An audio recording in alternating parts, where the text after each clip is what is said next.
नीम करौली बाबा एक ऐसे संत जिनकी महानता की कहानी पूरी दुनिया में वाकिफ है। सबसे पहला कंफ्यूजन जो हम लोगों के नॉर्मली दिमाग में आता है कि अगर नैनीताल में इनका मंदिर है तो फिर ये नैनीताल के होंगे, लेकिन ऐसा नहीं है। इनका जो जन्म स्थल है वो उत्तर प्रदेश के अकबरपुर फिरोजाबाद में है और उनका असली नाम लक्ष्मी नारायण शर्मा था। और दूसरा सबसे बड़ा कंफ्यूजन ये है कि बाबा जी आखिरकार संत कब बने।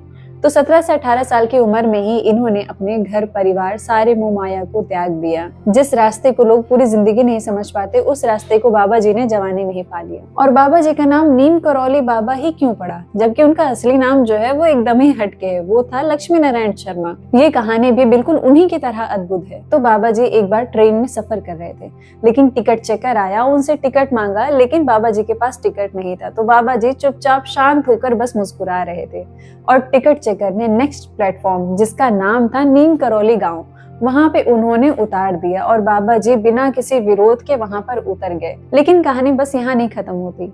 ट्रेन से जैसे ही बाबा जी उतरे तो ट्रेन का जबकि इंजन चालू था, सारी टेक्निकल चीजें ठीक थी, लेकिन ट्रेन 1 इंच भी आगे नहीं बढ़ी। तब कोच में से ही किसी ने कहा कि जब से बाबा जी उतरे हैं तब से ट्रेन नहीं चली। तो कोच के जितने भी लोग थे सब लोग बाबा जी के पास गए, हाथ जोड़कर माफी भी मांगी कि बाबा जी फिर से वापस ट्रेन में बैठ जाइए। तो फिर बाबा जी शांति से सीट पर जाके बैठ गए और जैसे ही बैठे ट्रेन झटके लेकर चालू हो गई। बस उसी पल से इन्हें सब लोग कहने लगे नीम करौली बाबा। लेकिन क्या आपको पता है कि बाबा जी का परिवार भी था, जिसमें माता, पिता, पत्नी और एक बेटे और एक बेटे भी थे। लेकिन बाबा जी का कहना ये था कि जो रिश्ता है वो प्रेम से बनता है, परिवार से नहीं। उनका जो चमत्कार है वो सबसे ज्यादा अद्भुत था। सबका कहना ये था कि बाबा जी बिना सुने ही उनके मन का हाल जान लेते थे।